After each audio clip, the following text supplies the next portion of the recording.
샬롬 7월 27일 수요일입니다. 오늘도 하나님의 보호하심과 성령 충만함이 여러분의 삶 가운데 함께 하시길 소망합니다. 이 시간 시편 말씀을 읽고 묵상하며 하나님 앞에서 침묵으로 기도드리겠습니다. 시편 29편 9절에서 11절. 여호와의 소리가 암사슴을 낙태하게 하시고 삼림을 말갛게 벗기시니 그의 성전에서 그의 모든 것들이 말하기를 영광이라 하도다. 여호와께서 홍수 때에 좌정하셨으며 여호와께서 영원하도록 왕으로 좌정하시도다. 여호와께서 자기 백성에게 힘을 주시며 여호와께서 자기 백성에게 평강의 복을 주시리로다.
오늘 하나님이 우리에게 주신 말씀은 창세기 45장 7절에서 10절입니다. 함께 말씀을 읽고 우리에게 들려주시는 하나님의 음성을 듣겠습니다. 하나님이 큰 구원으로 당신들의 생명을 보존하고 당신들의 후손을 세상에 두시려고 나를 당신들보다 먼저 보내셨나니 그런즉 나를 이리로 보낸 이는 당신들이 아니요 하나님이시라. 하나님이 나를 바로에게 아버지로 삼으시고 그 온 집의 주로 삼으시며 애굽 온 땅의 통치자로 삼으셨나이다.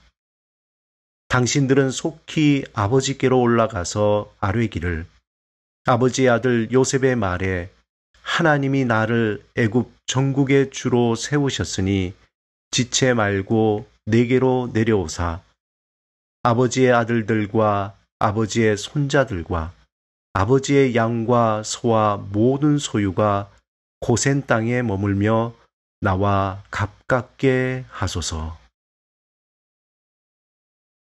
오늘 본문 말씀과 관련 있는 작품 하나를 소개해 드립니다. 이 작품은 피터 폰 코르넬리우스의 형제들에게 자기 정체를 드러내는 요셉이라는 작품입니다. 먼저 이 작품의 작가 피터 폰 코르넬리우스는 이름 그대로 독일 화가입니다. düsseldorf에서 출생하였고 또 판화가이고 화가이며 일러스트레이터였던 아버지에게 초기에 미술 수업을 받았습니다. 나중에 코르넬리우스는 로마로 가서 나사렛파에 합류하여 그림을 그리기 시작했습니다. 그런데 흥미로운 것은 이 나사렛파입니다. 이 나사렛 화파가 당시 19세기 독일 낭만주의로 대중적인 인기를 누렸던 화파입니다. 미술을 통해 순수한 믿음을 회복해야 한다는 것과 독일 민족이 하나가 되어야 한다는 것이 이 화파의 목표입니다. 특이하게 이들은 중세의 수도승처럼 엄격한 공동체 생활과 성경 공부를 하면서 그림을 그렸습니다. 그때 그들의 머리 모양이 예수님처럼 앞가르마를 하고 있었기 때문에 당시에 이탈리아 사람들로부터 조롱 섞인 어조로 불린 별명이 나사렛입니다. 그래서 이후에 나사렛파라고 불리게 되었습니다. 오늘 코넬리우스의 작품은 이러한 나사렛파의 화풍을 잘 드러내주는 그림입니다. 또한 요셉과 형제들이 만나는 장면을 매우 섬세하게 보여주고 있습니다. 이 그림에서 나타난 요셉과 형제들의 표정 속에서 그동안 요셉의 삶에 있었던 모든 것들을 말하고 있는 것 같습니다. 형들을 만난 요셉의 표정은 매우 평온합니다. 그리고 그를 끌어안은 베냐민도 마치 어머니의 품에 안기듯 평안하고 간절합니다. 반면 형제들의 눈빛은 두려움과 의심, 절망과 후회 등으로 다양한 감정들로 그려져 있습니다. 왜 그럴까요? 자신들의 잘못과 정말 이 사람이 요셉일까 하는 의심이 섞여져 있는 것입니다. 특별히 작가는 요셉의 복장을 이집트 전통 복장이 아니라 형제들과 같은 복장으로 그렸습니다. 이 말은 자신의 권위를 벗어버리고 형제들을 용서하고 화해하겠다는 의미가 담겨져 있는 것입니다. 요셉의 손등에 입을 맞추고 있는 사람은 아마도 제일 맏형인 루벤일 것입니다. 앞에 앉은 4명의 형들과 서 있는 6명의 형들을 구분짓는 것은 바로 자세입니다. 그들의 표정과 자세에서 많은 질문을 하는 것 같습니다. 하지만 요셉은 아무런 말도 아무런 질문도 없이 그가 살아온 모든 것에 해답을 얻었다고 느끼게 합니다. 오늘 본문에서 요셉은 그동안 살아온 억울했던 인생을 생각하며 마음속 깊고 깊은 곳에 묻어두었던 울음을 터뜨린 것입니다. 요셉은 형들의 시기와 버림으로 사랑하는 아버지를 원치 않게 떠나오게 되었습니다. 그 후에 그의 삶은 파란만장했습니다. 형들의 잔인함에 애굽으로 팔려간 요셉, 보디발의 아내의 모함으로 감옥살이 등 요셉의 삶은 너무나 절망적이고 억울했습니다. 하지만 왕의 꿈을 풀이한 후에 인생 역전으로 애굽의 총리 자리에 오르게 된 요셉은 새로운 이름, 사브낫 바네아라는 이름으로 새 삶을 시작하게 됩니다. 그가 아버지의 집을 떠나면서 하나님께 끊임없이 질문했을 것입니다. 하나님, 왜 내가 여기에 있습니까? 하나님, 왜 내게 이런 일을 당하게 하셨습니까? 하나님, 왜 저에게 이런 억울함을 주십니까? 끊임없이 요셉은 왜라는 질문을 했을 것입니다.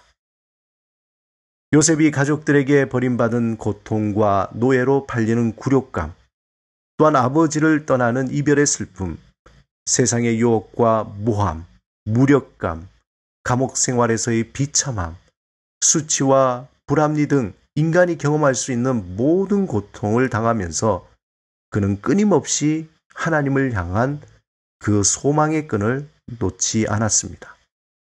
이것이 요셉에 내려진 하나님의 은혜였습니다.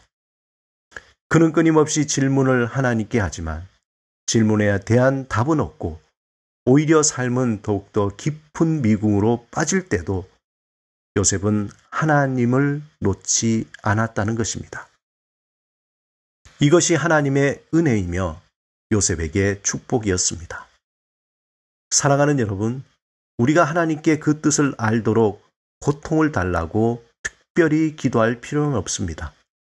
또한 때로는 우리가 평안한 삶이 잘못되었다고 거부할 필요도 없습니다. 만약 우리가 만난 고난과 의문, 아픔과 슬픔이 있다면 하나님께 정직히 질문하시기 바랍니다. 그리고 하나님을 향한 끈을 놓치지 마시기 바랍니다. 끊임없이 하나님께 질문하고 그 해답을 얻고자 하나님께 가까이 가게 될 때 언젠가 하나님은 그 질문에 대한 정확한 답을 주실 것입니다. 동시에 우리가 당한 아픔과 슬픔, 고난과 고난을 거부하지 말고 하나님을 의지하며 인내하며 이겨내시기 바랍니다. 하나님이 도와주실 것입니다. 합력하여 선을 이루시는 하나님이 반드시 여러분을 도와주실 것입니다.